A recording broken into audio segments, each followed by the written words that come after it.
Hi guys, welcome to episode 4 of the Nerdshredz Podcast. I'm joined today with Dimaga, the hero himself, the StarCraft II professional. This was a personal favourite of mine. This was a great chat, so hope you guys enjoy. Okay guys, I'm joined here today with StarCraft legend himself, Dimaga. Dimaga, why don't you start off the podcast just by telling people, who you are? Yeah, hello everybody. I'm just Dima. My name is Dmitro Filipchuk Dima, and my nickname is Dimaga. It's went from my first name, Yeah. from my Dima. Yeah. See, I normally do a bit of, I've done a good bit of research, but I normally Google to find out where people's names come from, and it seems to be a lot of people like to know, how did you get your username? And then when I Googled yours, it was just it's like a short version of your actual name, isn't it? Like a nickname? Yeah, kinda. Yeah, just like my actual name overall. Okay. So, yeah, not much. That's Also, I'm like 33 years old right now. Father of two two boys. I got twins. Yeah, see, we're sort of similar ages. I'm just about to turn 30, so like I grew up watching like StarCraft and obviously like players like yourself, but the people I'm interviewing, I mean, they're like 20, 19, and they're like professional gamers like across, like I've done Heroes of Storm and stuff like that, and I don't know, it makes me feel like a granda, Yeah, we're just old school, Yeah. This is also cool. Like people talk about winning their first tournaments at like age like 16, 17, and I'm like, I could, barely touch a keyboard and mouse at that age, Kinda, yeah. It's crazy. I was, mostly in this time in PC banks, or how it's called, like computer clubs. Yeah, like computer cafes. Yeah. That's Yeah. the same as me, Like pretty full much. time.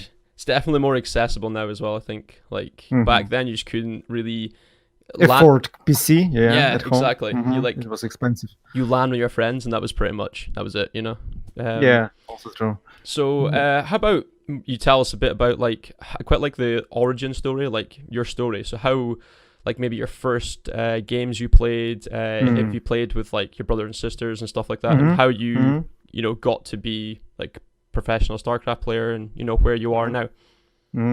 So from my childhood, I got my older brothers, 6 years older than me, and I was, I don't know, maybe like 6 or 7 years old, and my uncle buy Dandy, or how it's called, 8-bit. 8-bit, okay, cool, 8-bit, yeah, from China. It was like 91 or something year. And yeah, that was where I started playing a lot of video games. So actually, it's like all my life I was playing a lot of different video games. That's when the addiction started, is it? Kinda, yeah. And it's still even now. So I was starting from like Mario and stuff like that on this 8-bit, and it was like really, really cool. I got a lot of experience in video games overall. Yeah, and when I became like older and older, and as I just said, I was going to a lot of PC clubs, and we was playing a lot of games. For example, I don't know, like a lot of Quake 2, I believe. Cool. Yeah. Counter-Strike, yeah, like old school Counter-Strike. Of course, StarCraft. I started playing StarCraft in like 1999. Okay, yeah. Yeah. That's quite young. I would have been 9. So yeah, what you've been? Yeah, I was 12? 14 or something. 14, yeah, man, you're quite young. Something. Wow. Yeah. And It's also... so you were you quite, when you picked up playing what would have been, I'm guessing, Brood War back then, would you were you quite competitive with like did you say your brother there, or would you actually just find people when you're in clubs and LANs? And I actually like my first experience with strategy at all with StarCraft, it was like awful. I mean I see like some guy building like cannons, photon cannons. Yeah. And when I came and play myself, I built a lot of stuff like that, and then other guy or even AI, I don't remember, just came to me and killed me. I was like, what the fuck is this? Why is it's not shooting? And I was building a lot of pylons instead of cannons. I was thinking it's cannons. I was like, what the fuck? Why it's not shooting? So yeah, it was a little bit awkward overall, but A little bit later, I really like it, and I was in 2000. Yeah, 2000 year. My father bought me a PC. It was like, wow, really cool. And I didn't have internet, so I was playing just a single player and customs with AI in Brood War. It was like really cool and interesting. And before that, I was playing like Panasonic 3DO, cool. Sony PlayStation. Yeah. 1, I believe, like Taken 2, Taken 3. Oh, Tekken, so I got like Tekken. I was playing like all video games with like simulator, fighting and Gran Turismo, and I always said PC is shit. I never will bought PC, and strategy is also shit. But time is changes, and I changed my mind. Well, it's the same as me. When I was younger, it was like I was playing PlayStation 1, like I think Dreamcast, like really old stuff like that, and then because we shared a PC, like me and my brother, I hated the fact that I had to wait for him to finish what he was doing. So I was like, right, I'm playing PlayStation 1 constantly. And in the UK as well, I don't know what it was, but StarCraft took forever to come out here. And I still remember there was like, remember you used to get those PC magazines and they used to have demo CDs on them. And one of them had StarCraft. And I was like, I think I was like 8 or something. I was really young. I remember putting this in and it only had 3 levels. And you only played Terran, and it was the best thing ever. And I literally played it like the 3 levels over and over, playing it so much that like you just cover the map in supply depots, like just that's how much you played it. But now it's like we just swear by PC games, and I can't remember the last time I touched a console. Yeah, but still, console is also quite a lot of good games overall. So I think right now a lot of video games is like really cool. So when you were quite young, when you were a student, were you quite good at school, or were you Nah. No, not good. Honestly, not good. I didn't like to study a lot. Actually, I was liking of course sport. That's what I was liking. I don't know how it's called in English. No, that's cool. Yeah, like PE sport. Yeah. So what sports did you play at school? Everything, like football. I mean, soccer, football, basketball, volleyball. Oh, that's cool. Probably mostly everything. Yeah. So I like sport a lot, and a little bit of English actually. That's probably what I like it, and it's quite good to know other languages as well. So. Well, that was one thing that was good. It must be, especially playing StarCraft, you obviously must have done so much traveling. Later on when I was like professional, it must do a lot for like your English and improving it and stuff. Cause for sure. Actually, my English is improving much faster when you start speaking with native language people, right? Yeah, definitely, I mean, So this was like really, really good and good experience, and I got buffed. From this experience. English got buff. I like it. Yeah. So how old were you when you first had your competitive tournament in StarCraft? First tournament in other country, it was WCG 2008 in Germany, Cologne, and I was actually quite adult already. Okay. And this is I end my university. I don't know how it's called in English. So I ended and finish it, and after that I got into professional team called Roxkiss, maybe Roxkiss, and we got really cool boot camp in Moscow. Oh, cool. We got like few computers. I mean, like for everybody for one PC, and only LAN, no internet. It was like hardcore practicing, like 1 month in a row. Yep, good old days. Yeah, and actually everybody who was on that LAN, we win everything in because back then we got only WCGs. That's all.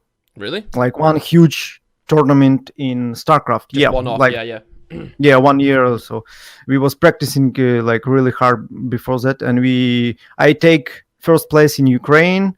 Also, other guys takes first, second, and third in Russia. Pomi and other guys, and then we went. I won travel to Cologne. Yeah, so this was my first experience to other country in 2008. It was really cool. I was a little bit disappointed with my results. I'm guessing you played Zerg back then as well. You've consistently played Zerg in StarCraft 2, yeah? Mm-hmm. Yeah, always Zerg. I mean, on high level. Good man. Yes, yeah. But instead, or no, not instead. Other. What I want to say, I meet a lot of good people and good friends. So this was like really cool. Yeah, that's cool. I think that's one thing as well. Like you see a lot of. I remember watching a lot of Day 9 when I was younger, and how he used to talk about how many people he met through just obviously even now when he was talking, he wasn't actually a competitive player. He was just the commentator, and the amount of people he used to say he met, and he said it was just like a really good experience that he would recommend anyone does. But yeah, it's for sure. Cool. It's like when everybody is like gamers and playing video games, and especially StarCraft, everybody plays. So you got a lot of people who thinks the same, and like it's so passionate, and it's like so cool. Yeah, it's just like cool to hang out. So talking more about like StarCraft specifically. So say you're prepping for tournaments and stuff. How many, like say you probably get this quite a lot, but how many hours would you like practice? Like I've got a big tournament coming up. Like how much would you like full time? Back then when I was professional, I was like playing like full time. You need to think about game, so 24/7. You still practicing a lot, but even if you're not playing, actually, you need to still like thinking about build order stuff and still studying other players.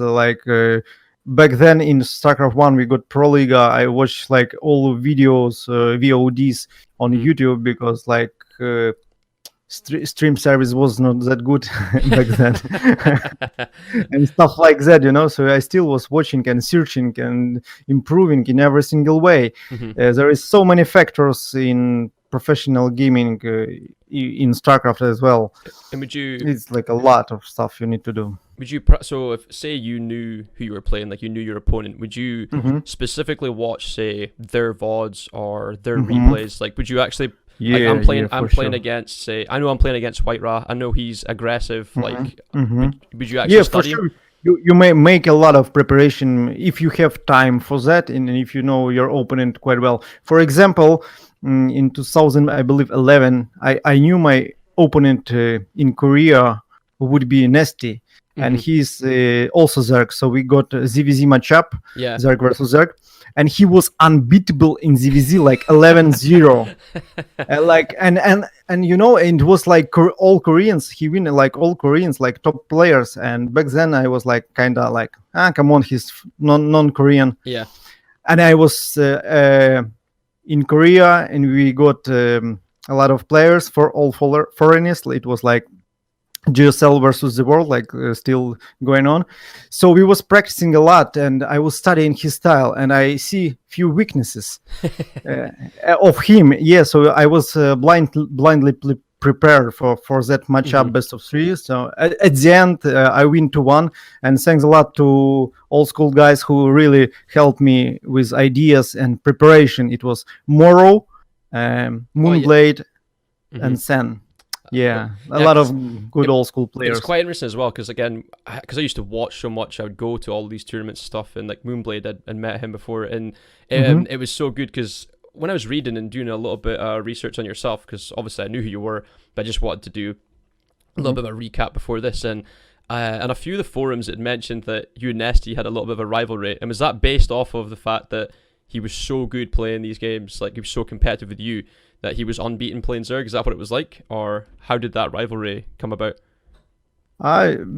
This was like actually, it was overall very interesting because before like real tournament, we got like GSL versus the world without prize money, just like really like show match. That's and cool. After that we got a real tournament, and I got seeded to Nesta. I was told it before, so I was actually prepared for that much more than for GSL versus the world. Even it's also like really good story. We got like to the last match, it was like 6-7 score or something, like 6-6. Wow. And then the last match was me against Nesta. Yeah. So this was the first time I played Nesta, and it was best of 1, and I actually lose that. So we lose GSL versus the world.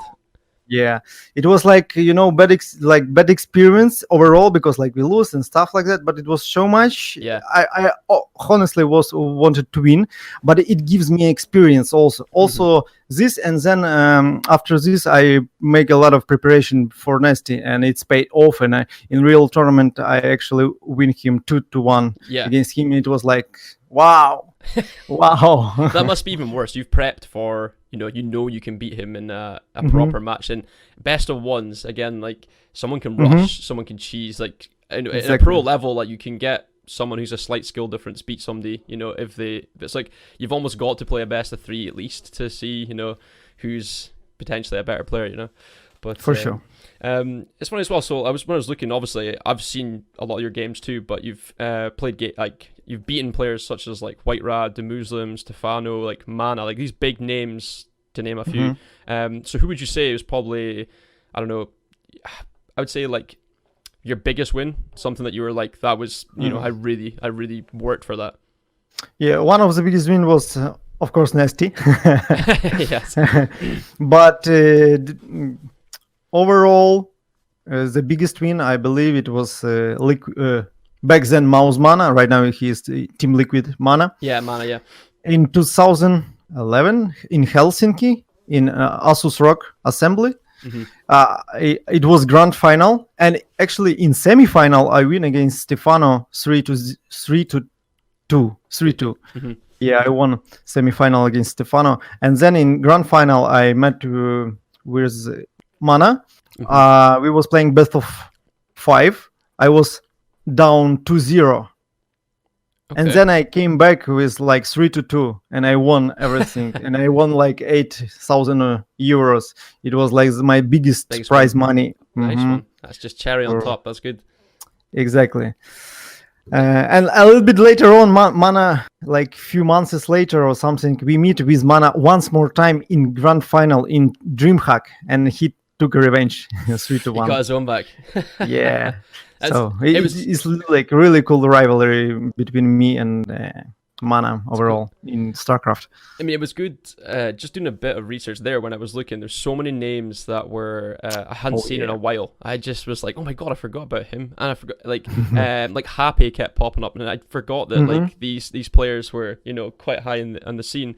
And sure. I don't know, it's just interesting to see like what maybe some of them would be doing now. But it's good to hear some of these names again. So do you still, obviously, as you were saying there, you still watch WCS? Do you still follow the pro scene like quite a lot, like watching GSL and things like that? Yeah, of course. I still streaming like daily StarCraft. I'm not like really good like as I was like in tournament. I'm like top 50, top 30 Grandmaster nowadays. So I'm streaming quite a lot daily in the evening, my time. And of course I'm following full scene, and I know who is winning, who is the best. Like Cyril is the god of StarCraft. That's all. You need to know, guys. Everyone. And I'm still cheering him in today's BlizzCon. I must admit, I'm really, because I still can't go over like Cyril. I spoke quite a lot with Denver about Cyril as well. Not Cyril, sorry, Raynor, and how he's only 17 and how he's just became an absolute beast like almost overnight. It seems like because he was telling me that when he was younger he played Raynor and 3-0'd him, and it seemed like a year later it's like he just turned a switch and just became like really good. So I think he might potentially have some kind of a chance to. Because, I mean, I think he's beaten Cyril recently as well, isn't he? Raynor, I think he... Yeah, in WCS in Kyiv I believe, so, I mean, spring or summer, I don't remember. I was actually official Russian commentator. It was, summer. Nice. I was there, actually. So it was really cool experience to see that we have, like, even more younger players that already, like, such high level... It's great to see young players still pick up StarCraft, because I think a lot of young people, they almost just go, this game is way too hard. I'm going to pick up, and I'm sure there'll be some salty people here, but I'm going to pick up Fortnite, I'm going to pick up COD. No, they're going to pick up something that they see as an easier game, or a team game where they can almost blame somebody else, For sure. But yeah, no, it's. I mean, even Cyril when he won WCS, what did you feel? The first European guy to take Wow, down it's the just Korean history, Godsman, I feel like really proud. It's amazing. Isn't it? Yeah, it's just amazing. I was like really, really proud of like our region and especially our Zerg school. It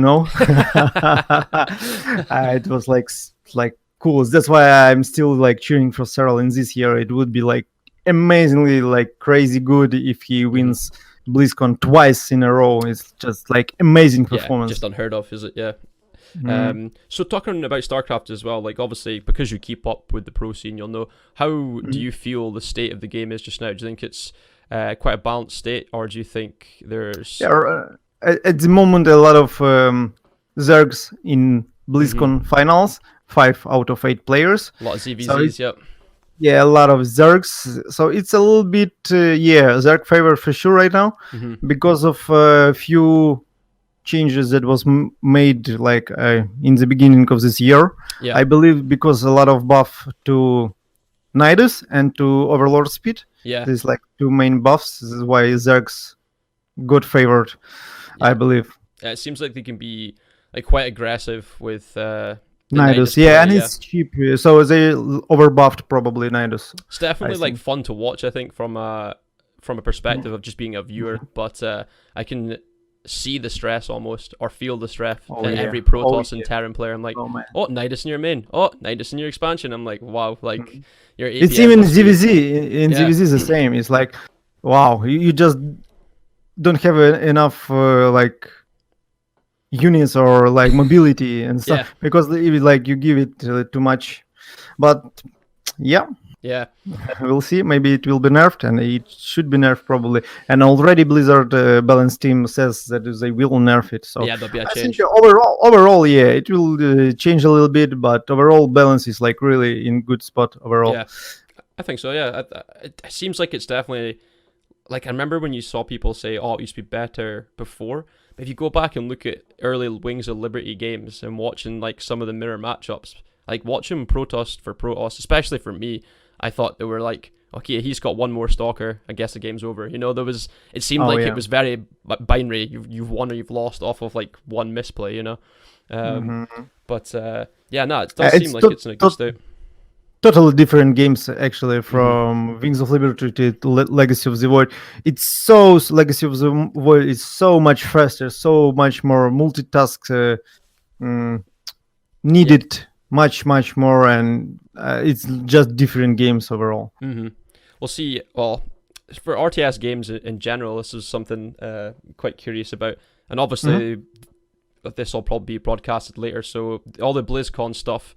And all the, I don't know how much you followed, like all the Riot games that got announced, like the new first-person shooter, MMOs, like Dungeon Fighters, RPGs, all these new games that are coming out.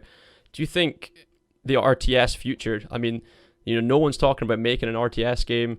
Even the changes to the ones that exist seem to be, balancing. There's nothing like, I mean, you're getting, Command and Conquer remastered, or, Warcraft remastered. What do you think like the future for like RTS games looks like? I don't think it will be like such big like it was before, like it was StarCraft II came out, and but it's still, a lot of people like RTS, so it will. We have our own community anyway, and it will be alive. Maybe it wouldn't be that big and huge like team games and other games. Yeah. It's already not that big, and for sure it's like make no sense to tell about this. But I think RTS is still got people who love this, and even a lot of people actually who don't play all at all RTS or played it long time ago still like to watch compete. How others like top pro gamers compete. For example, StarCraft, because we know StarCraft II is like the best RTS in the scene and in the That's not a debate. Yeah, definitely not. Yeah, it's like, well, even I used to play consistently. Again, not at a super high level or anything, but even now I'll dip out and play other games. But I'll consistently watch GSL, WCS. Like I can't, even though I can't ever fathom being at like that level. Obviously, one, probably haven't got the ability to. Two, I'm a super granda, but to like watch people at that level, it's just crazy to me, you know. And I think as it's just well, cool to see. It's entertaining a lot. yeah. How like And it's the they thing I was practicing and talking playing. yesterday to somebody else about, is that even some parents as well, like, and maybe it'd be similar with you as well, like it's maybe a generational thing, but people that are younger now coming up, their parents are slightly more supportive over, you know, them pursuing this, because Hell they yeah. can see, oh, like these guys are making real money. This is a real career. Whereas like if I told my parents when I was, you know, 17, like I want to pursue my I want to pursue a career in video games, my dad would have just laughed me right out of the room. Yeah, you know? exactly. Actually, Thing. I got one story in my real life. Mm-hmm. Yeah, I was a student before I became anything like pro gamer. I was still like playing a lot of video games. What were you And studying? once, yeah, I mean, I don't know how to call it in English, but it's cybernetic. Okay, computer science. Economy of cybernetics. Yeah, kind of okay, Yeah. but I'm not as good in this anyway. Okay. You know. So once I was sitting near a computer, and my mother came and said to me, "Will you make money out of this?" And I was just shut up and say nothing, no comments.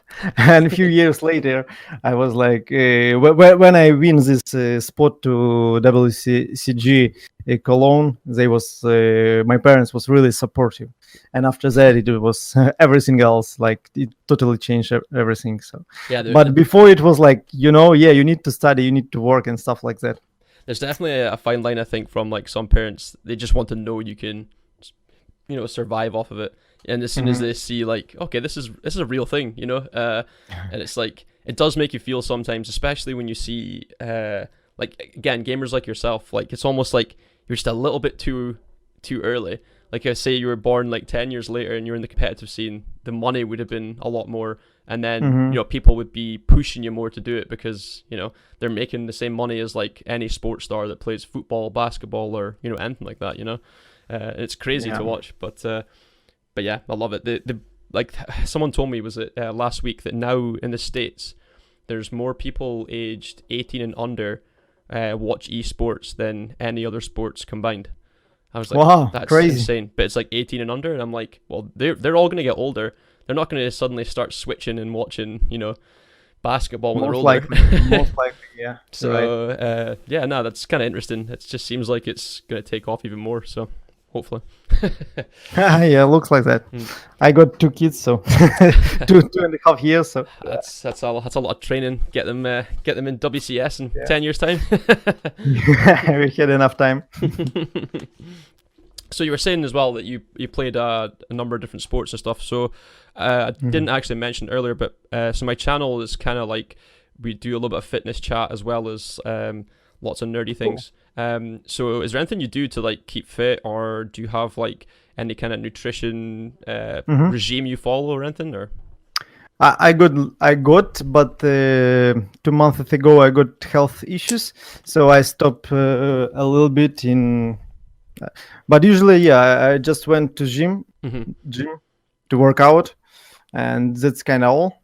Would you work out while you were being like on the competitive scene? Professional, yeah. It was my usual routine, like three times in a week, like Monday, Wednesday, and Friday usually. Sometimes it was like even 2 training. I was playing football as well. Yeah. Back then.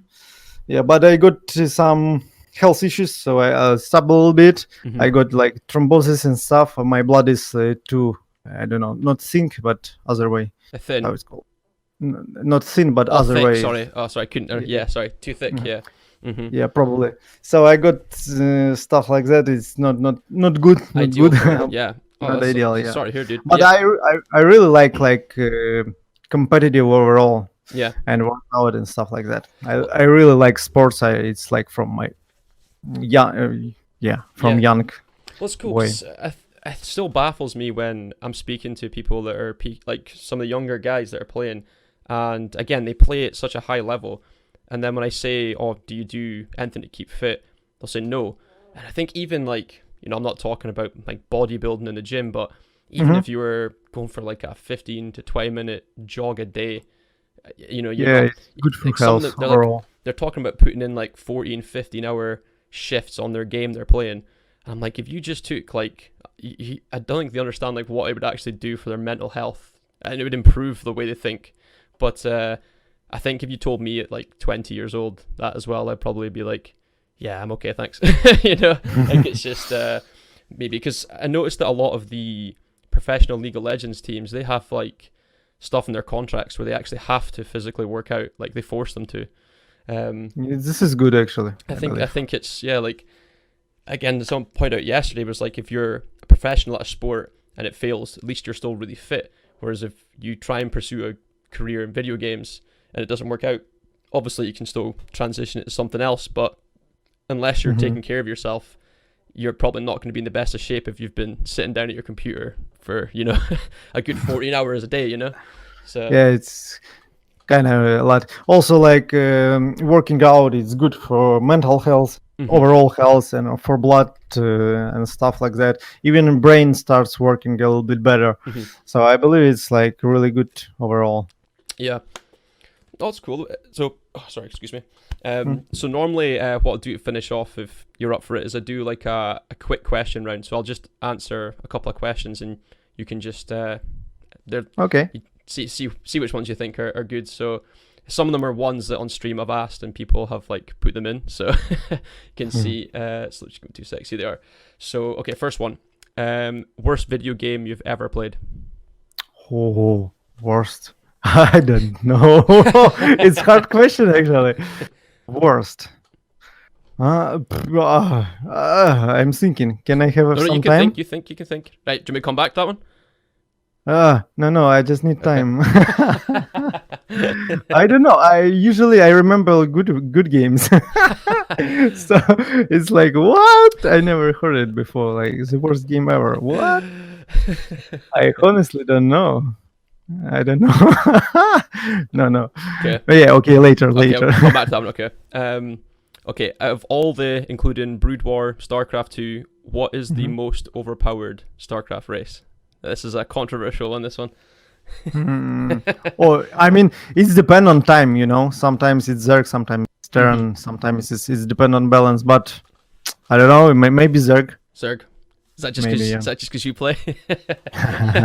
Okay. Favorite food to order?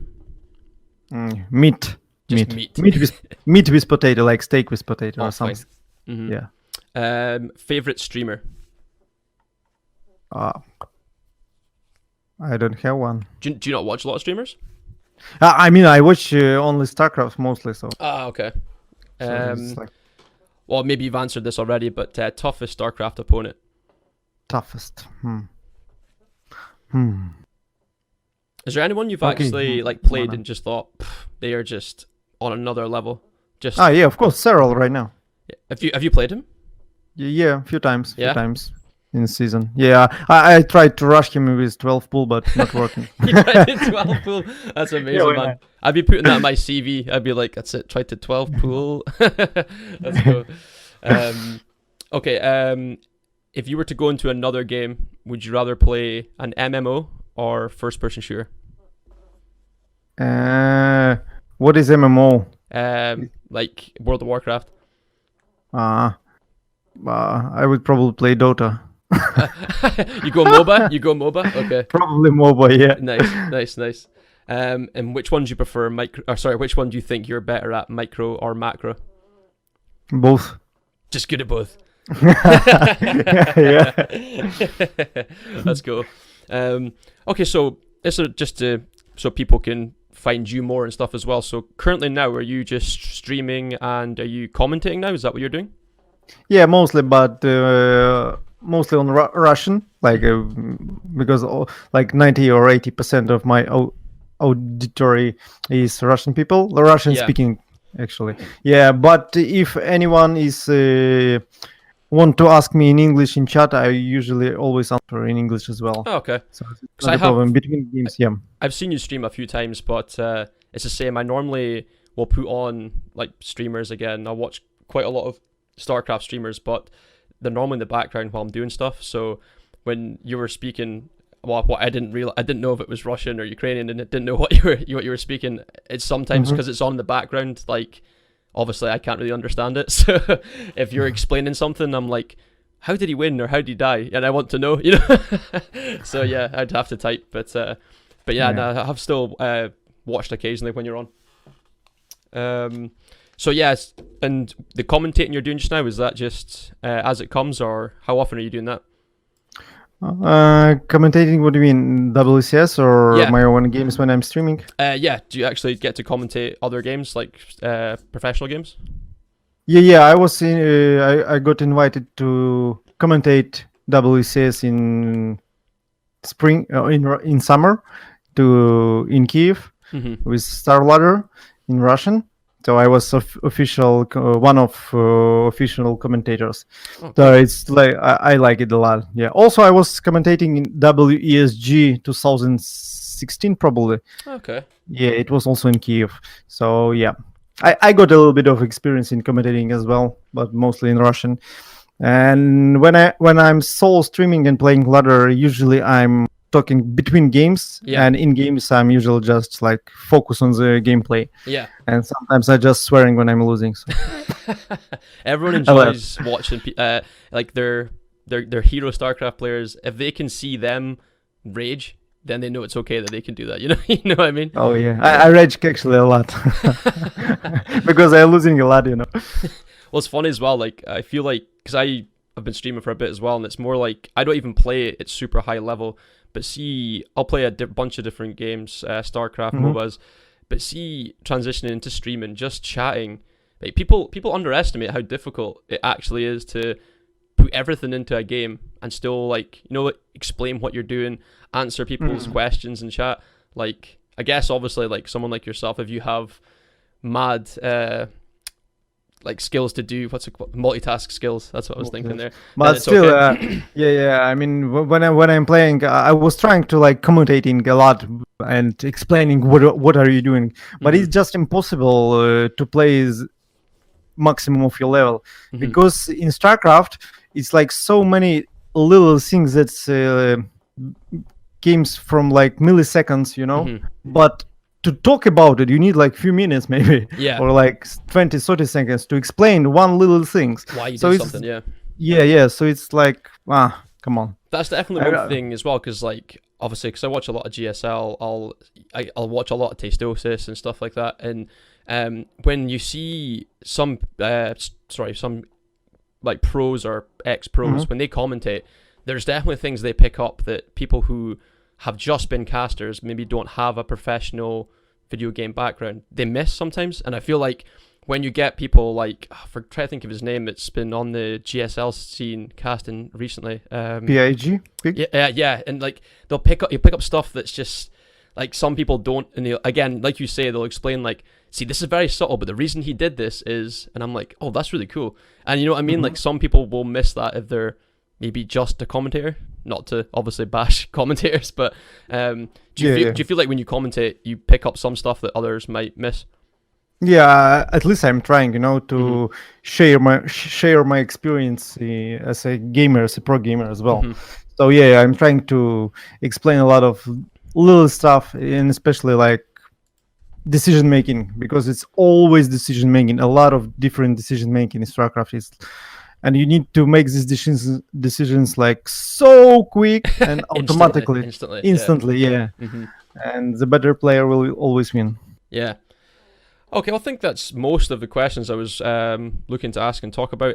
Normally, I'll finish the podcast off trying to give a little something back to the listeners.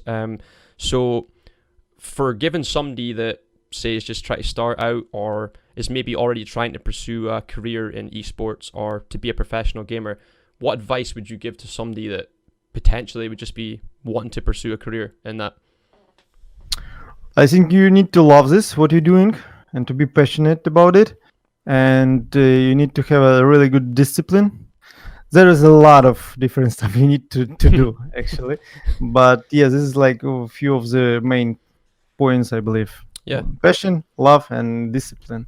No, to be fair, I think that's with everything. If you're trying to pursue something, if you hate it, you're going to give up, right? So, Well, yeah, thanks so much, Dimaga. I appreciate you taking some welcome. time away from WCS. I mean, I'm dragging you away from the StarCraft games. By the time Yeah, we this will. goes live, It's will be enough a time. week later. So, by the time this goes live, Sarah will be champion probably. So, but nah, I really It's appreciate your time.